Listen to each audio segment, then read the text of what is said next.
जो क्लास 10 के स्टूडेंट्स हैं वो आप देख रहे हैं, आप अच्छे से समझिएगा और इसे पढ़िएगा। और देखिए इसमें जो है मीर तकी मीर ने अपने दिल का दर्द बयान किया, यानी वो खुद कहते हैं कि ये हमारे दिल के मरसिए हैं।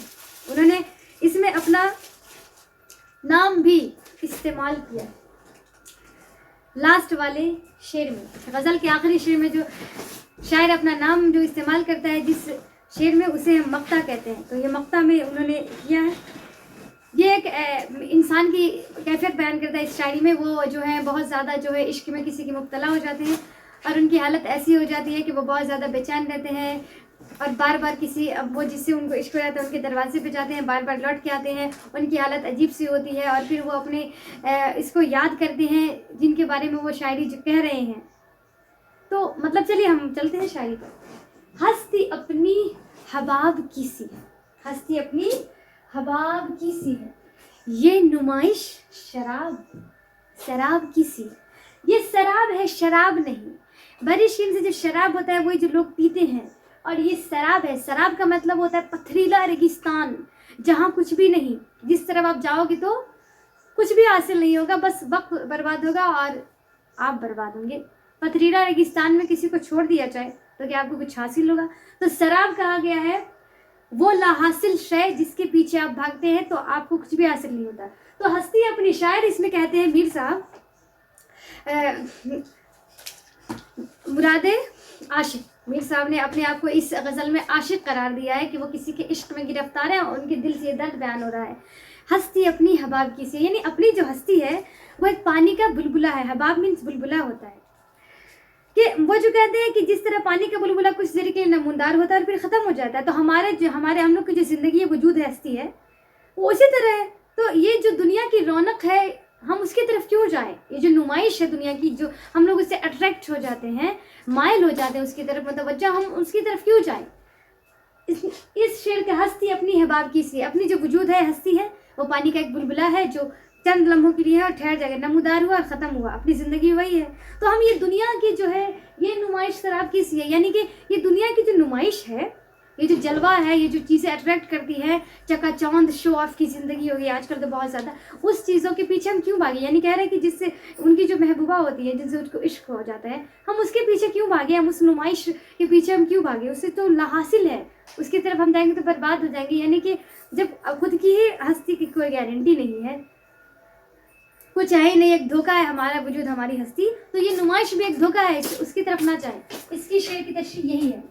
नाजुकी उनकी लब की क्या कहिए, पंखुरी एक गुलाब की सी है। कहने का मतलब है ये जो है ये वाला शेर, नाजुकी यानी कि ये जो लिप है ना होंठ को मुशाबा किया है, ये जो है नाजुकी उनकी लब की क्या कहिए, उनके जो होंठ है वो जिसके जिक्र किया गया है वो एकदम गुलाब की जो पंखुड़ी होती है ना, गुलाब की जो फ्लावर होता है उसकी जो पंखुड़ी होती है, पत्ती जिसको कहा जाता है पिंक पिंक, तो उसको पंखुड़ी बोलते हैं प्योर उर्दू में। तो उनको कहते हैं कि उनकी लब की क्या कहिए, वाह मतलब कि मतलब शायर कहता है कि ये जो अपने महबूब के नाजुक सुर्ख होंठों को कहता है कि गुलाब की पंखुड़ी से तशबीह दी है, यानी कि इसका ये है नाजुकी उनकी लब की क्या कहिए, उनके होंठों को उन्होंने गुलाब की जो पंखुड़ी है ना उससे मुशाबा किया, यानी कंपैरिजन किया है। यानी क्या कहिए, वाह वाह, मतलब जवाब ही नहीं है।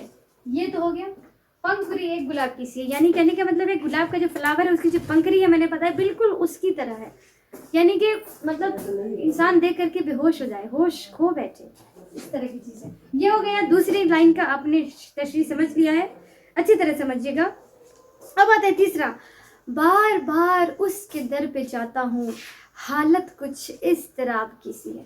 कहने का मतलब है कि इज़्तिराब का मतलब होता है बेचैनी, बेकरारी, यानी एकदम बेचैनी के आलम में मुब्तला है इंसान, ना सांस चल रही है ना रूह निकल रही है, यानी मरने वाली कैफियत है और मरता भी नहीं है।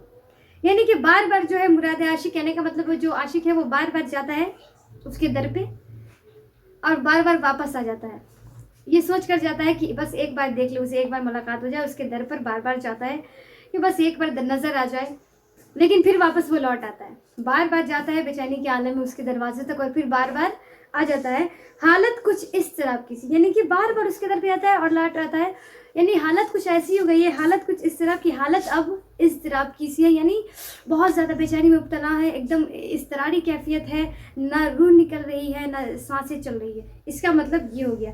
मीर कह रहे हैं कि इश्क ने मुझे उस कदर, यानी कह रहे हैं मीर साहब इनमें अपना दर्द बयान किया है कि इश्क ने मुझे इस कदर मुस्तरब कर दिया है कि वो बार बार अपनी महबूबा के दरवाजे पर बार बार जाते हैं उनके दीदार के लिए और फिर वापस आ जाते हैं, यानी चैन मिल ही नहीं रहा है किसी भी तरह से। ठीक है, ये रही शेर की तशरीह, ये बार हो गया, बार बार उसके दर पे जाता हूँ, लिखा भी हुआ है, हालत कुछ इस तरह की है। अब आते हैं नेक्स्ट मिसरा पर आते हैं। मैं जो बोला कहा कि ये आवाज़, मैं जो बोला कहा कि ये आवाज़ उसी खाना ख़राब की सी है। कहने का मतलब है कि कहा कि जब वो गए उसके दरवाजे पर और जो बोल रहे थे कुछ, तो उनकी जो वो महबूबा थी उन्होंने आवाज़ सुनी तो वो कहे अरे अरे ये तो वही है, वही आशिक है, देखो ना घूम फिर रहा है, गलियों गलियों भटक रहा है, उसी की आवाज़ है। उन्होंने उनका आवाज़ दी, सदाएं दी दरवाजे पर थे, तो वो कहती हैं कि अरे ये तो उसी की आवाज़ है, वही जो आता है हमारी गली में भटकने के लिए, उसी खाना ख़राब की है। मतलब कि उन्होंने कहा कि मैं जो बोला, जब मैंने कहा तो वो बोली कि ये आवाज़ उसी खाना ख़राब की सी, यानी वही आशिक की आवाज़ है जिसने अपना घर बर्बाद कर रखा है और मुझे भी सुकून से नहीं रह रहा, वो भी सुकून से नहीं रह पा रहा है, जिसने अपना घर को पूरी तरह से बर्बाद कर दिया है अपना किसी के इश्क में गिरफ्तार होकर के, तो उसी खाना ख़राब की सी है। तो वो उसकी मतलब जिनके लिए वो मुस्तरिब रहते हैं, ये वो बोलती हैं सुन करके उनकी आवाज़।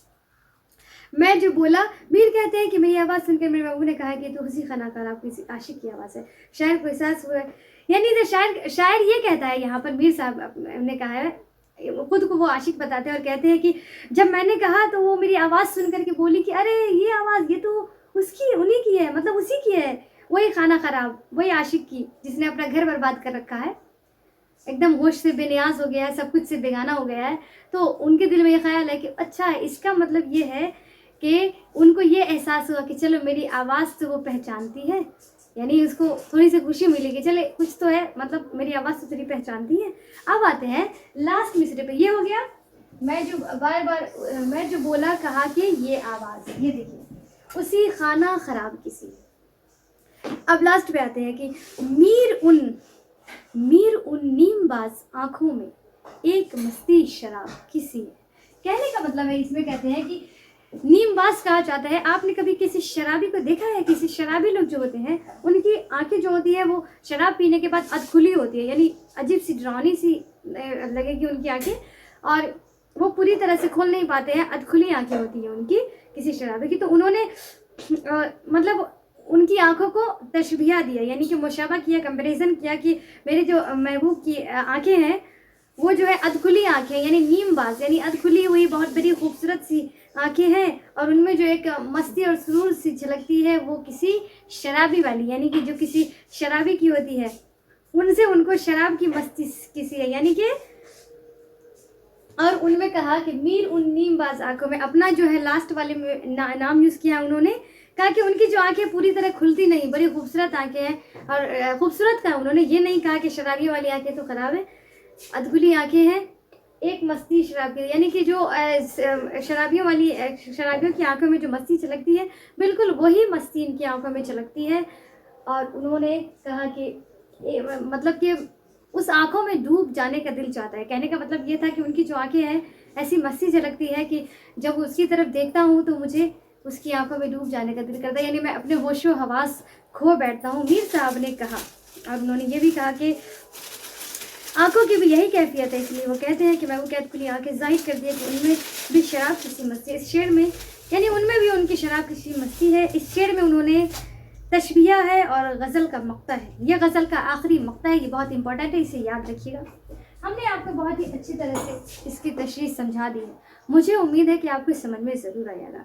जिसको समझ में आ गया वो कमेंट सेक्शन में हमें ज़रूर बताइएगा, और जिसको समझ में नहीं आया होगा वो कमेंट सेक्शन में बताइएगा, और यही बताइएगा कि आप लोगों को कौन से टॉपिक पर और कौन सी गज़ल पर या कौन से चैप्टर पर वीडियोस चाहिए, वो मुझ पर बना के ला करके वो वीडियो बनाएंगे आपके लिए, और हम हाजिर होंगे नेक्स्ट क्लास में। तो आज का ये चैप्टर ख़त्म हुआ, हमने मीर साहब के बारे में भी जाना, और हमने जाना वो ان کی جو غزل ہے، غزل یہ بہت ہی مشہور و معروف غزل ہے، میں نے اس کی تشریح بتا دی ہے۔ میر صاحب نے اپنے دل کے مرثیے اس میں بیان کیے ہیں، اور انہوں نے اپنا نام بھی یوز کیا ہے، اور اپنے آپ کو ہی اس شاعری میں انہوں نے لایا ہے، بطور عاشق کے طور پر انہوں نے خود کو پیش کیا ہے اس غزل میں، جو کسی کے عشق میں گرفتار ہوتی۔ تو یہ سمجھ گئے یہ کچھ نہیں ہے، شاعری میں زیادہ الجھنا نہیں ہے، عام باتوں کو بس 2 لائن میں تھوڑے سے ہلکے سے ٹیپیکل انداز میں دیا رہتا ہے، یعنی کہ بہت ساری باتوں کو 2 لائن میں کہہ دیا۔ تو یہ تھا آج کا، مجھے اجازت دیجیے، خدا۔